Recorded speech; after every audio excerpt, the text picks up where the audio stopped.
Halo guys, ketemu lagi sama gue Om Fals di channelnya Speed and Ride. Nah, kali ini mobilnya lagi gedean ya. Gue akan mereview sebuah mobil dari Kia, yaitu Kia Carens. Yang kalau kalian ingat sebenarnya dulu generasi pertama tidak sebesar ini, tapi justru lebih pendek, lebih gemuk, lebih lebih bantet ya bisa dibilang. Terus kemudian generasi keduanya dia agak sedikit lebih tinggi, lebih panjang, tapi generasi ketiga ini, nah ini sebenarnya kalau kalian ingat bentuk pilar belakangnya nih hampir mirip seperti ya salah satu brand China. Nah cuma apa sih yang menarik dari sebuah Kia ini? Carens 2022, saksiin terus saja.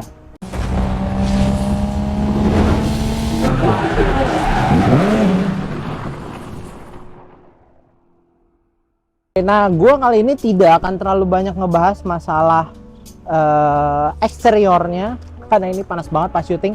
Jadi mungkin nanti di dalam gue akan lebih banyak bahas seperti apa menariknya, karena sebenarnya kemarin udah sempat ngetes dan gue cukup amazing bahwa mobil ini sangat cukup menarik. Jadi mendingan kita masuk aja. Aduh panas banget. Ups, lupa habis foto-foto. Oke, kali ini sekarang Om Fals lagi ada udah di dalam ya, udah di dalam interiornya. Jadi bicara interiornya, ini mobil punya aura yang cukup elegan, meskipun dia kombinasi warna hitam dan juga warna putih, tapi putihnya tuh lebih kayak gelap gitu ya, dibilang karamel enggak, tapi white-nya tuh white gelap gitu deh. Cakep, pokoknya cakep, jadi kayak elegan dan kelihatan mobil tuh kayak lapang gitu. Terus style joknya juga ergonomis dan enak ya buat nyetir gitu kan. Nah terus apa yang menarik lagi? Layar head unitnya di sini, di layar dashboard. Head unitnya emang kecil meskipun masih monokrom ya, tapi tampilannya ya cukup lah. Kalau kalian untuk keluar kota, mobil ini masih cukup mendukung. Karena apa? Meskipun entertainnya masih dengan monofonik kalau Om Fals bilang ya, terus kemudian dia sudah dibekali dengan speakernya Bose, yang artinya suaranya tentu lebih menyenangkan buat jalan-jalan keluar kota. Di bagian head unit memang tidak terlalu banyak display, tidak terlalu banyak pilihan, hanya untuk koneksi gadget Apple maupun Android. Terus kemudian ada quiet mode, yang artinya quiet mode ini bisa dibikin mati volumenya untuk menenangkan bukan pengendara aja, untuk menenangkan si bagian penumpang, jadi tidak terlalu berisik itu. Terus kemudian jadi si musiknya cuma hanya bagian depan ya. Terus ada lagi pengaturannya, ada wifi, jadi dia bisa koneksi dengan wifi di handphone Anda. Terus kemudian pengaturan AC nya ada di entertain juga, di layar head entertain, dan ada di bawahnya nih. Di bawahnya juga untuk anginnya dia ada tuasnya. Terus untuk temperatur juga ada tuasnya, dia single zone ya.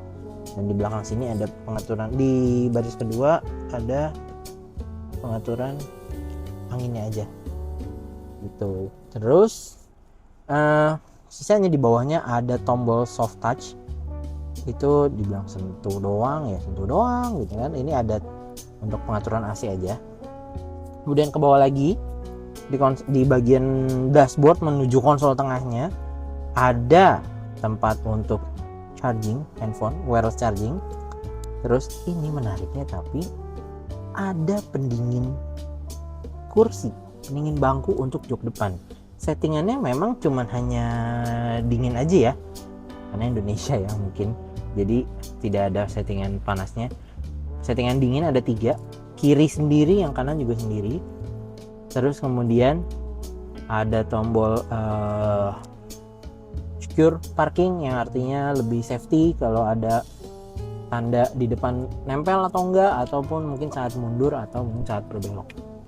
Terus di bagian kanan ini ada tombol hill descent control, jadi kalian tidak perlu repot-repot nginjak rem terus, biar ECU yang membaca butuh mengerem atau butuh melepas tekanan remnya, jadi mobil turun perlahan dan kalian tidak terlalu effort untuk menjaga mobil turun dengan aman di ketinggian yang lumayan atau mencuramkan. Nah, terus di bawahnya ada juga drive mode. Drive mode-nya ini ada eco, normal, dan sport. Nanti kita coba. Nah, terus di bagian tengah nih ada juga konsol battle ya, bukan box ya. Konsol battle buat 2 botol, satu gede satu kecil, dan ini ada roller buat mengaktifkan membuka udara yang ada di sini.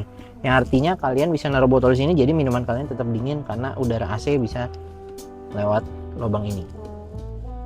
Oke, tanpa lama-lama, lebih baik kita coba.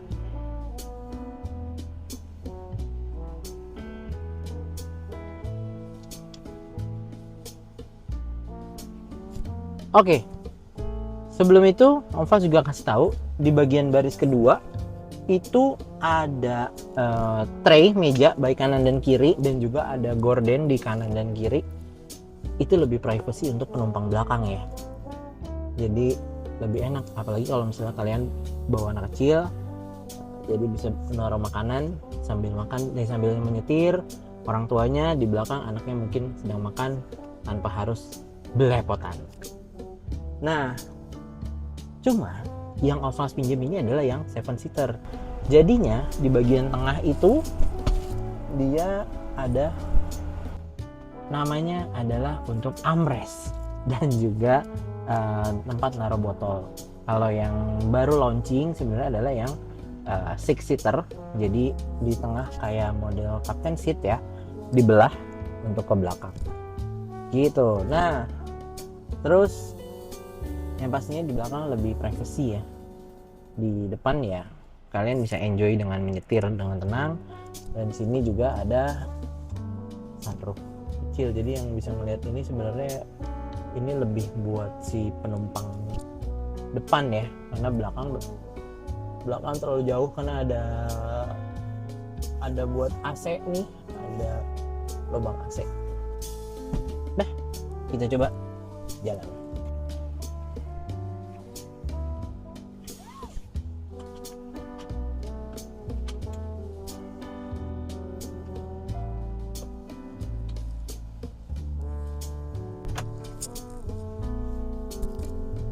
Oke, pakai mode normal dulu ya. Bicara soal pengendalian, mobil ini terbilang cukup enak dan cukup nyaman untuk membawa keluarga. Apalagi kalau kalian suka jalan-jalan keluarga keluar kota yang jarak jauh, karena ini benar-benar relax banget untuk membawanya. Terus setirnya juga ringan, jadi putaran setir kalian juga tidak terasa berat. Kemudian ini juga kalian bisa dengan mode normal, kalian bisa irit bahan bakar, tapi ketika kalian mau ngebut juga masih bisa, meskipun tidak dalam arti ngebut yang ngebut banget ya. Tenaganya cukup ada dan torsinya memang besar. Nah, kemudian ini cukup menarik sih sebenarnya buat Om Fas pakai mode yang eco. Kemarin udah sempat Om Fas coba mode eco itu. Om Fas ngetes dari Jakarta, tepatnya dari wilayah Tebet, terus kemudian Om Fas ke daerah BSD, muter-muter di daerah Alam Sutra dan juga BSD, kemudian balik lagi ke area Jakarta Timur ya. Itu Om Fas cukup amazing dengan keadaan yang tidak terlalu padat, tapi ngantri di tol. Om Fas bisa mendapatkan efisiensi bahan bakar 1:19,7. Wow, itu kombinasi dengan mode yang eco ya. Om Fas pakai mode eco juga dengan yang Tentu memang Onfast lebih untuk menjaga injek gasnya, terus membawanya juga lebih rileks, lebih linear juga.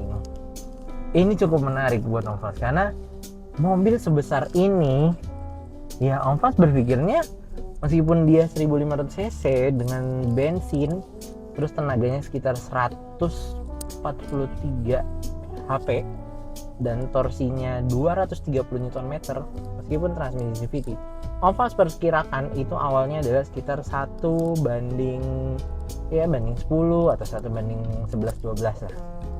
Ternyata dia bisa 1:19,7. Itu perbandingan yang wow. Kalau kalian bawa LCGC atau mobil kecil seperti Honda Brio, Toyota Agya, itu pasti angkanya segitu kan. Tapi ini mobil besar dengan angka yang segitu, kayaknya amazing sekali ya gitu. Dan kombinasi dengan mode yang normal ya.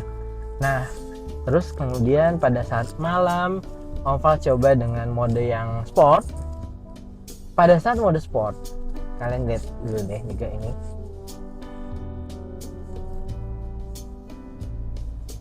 Suara raungan mesin tetap ada. Layaknya mobil, ya layaknya kalian pengen lebih berasa adrenalinnya saat gas mobil. Tapi bukan berarti ini buat ngebut ya. Ini ya paling hanya buat ngedahuluin atau kalian untuk butuh beberapa saat lebih kencang sedikit dibanding jalan di tol. Apalagi keluar kota, kalian nggak mungkin yang jalan monoton dengan jalan 100 km per jam ya. Tapi catatannya buat Onfast, ini bukan mobil yang cocok untuk ngebut. Lebih baik buat keluarga. Karena apa? Mobilnya enak banget di belakang dan juga pastinya adalah irit bahan bakar. Suspensi, tadi udah bilang sebenarnya Onfast masalah pengendalian.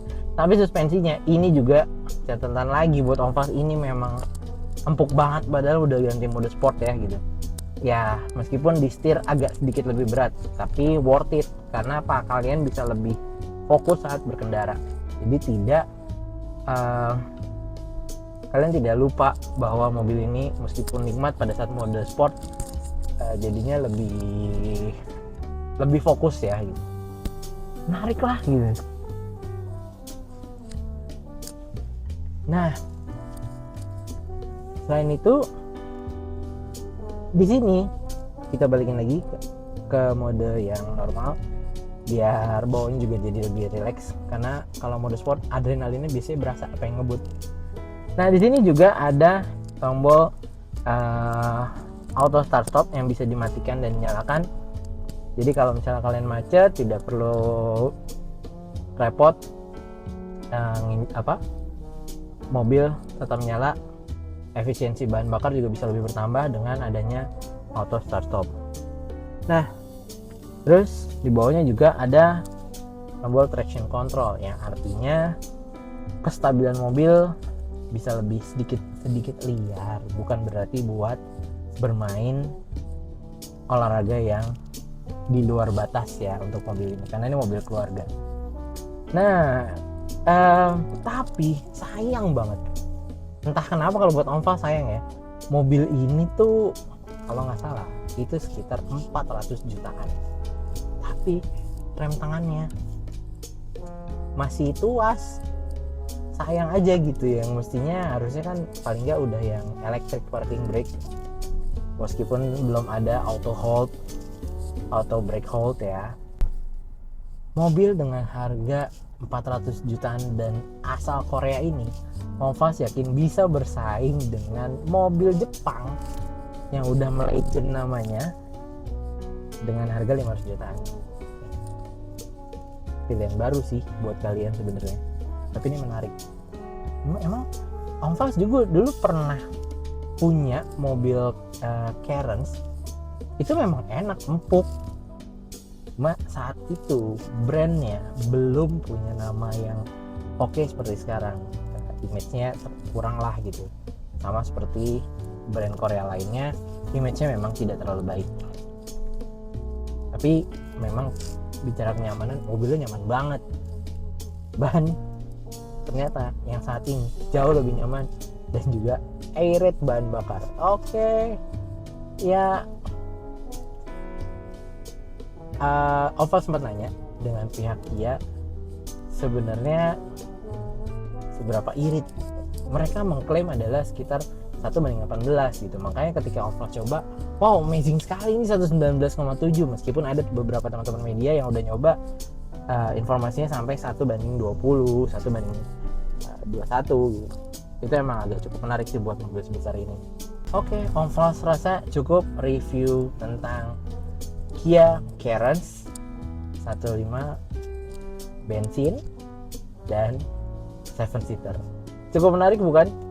Nah, jangan lupa kalian like, comment, dan subscribe YouTube Speed and Ride, dan pastiin terus kalian ikutin Speed and Ride.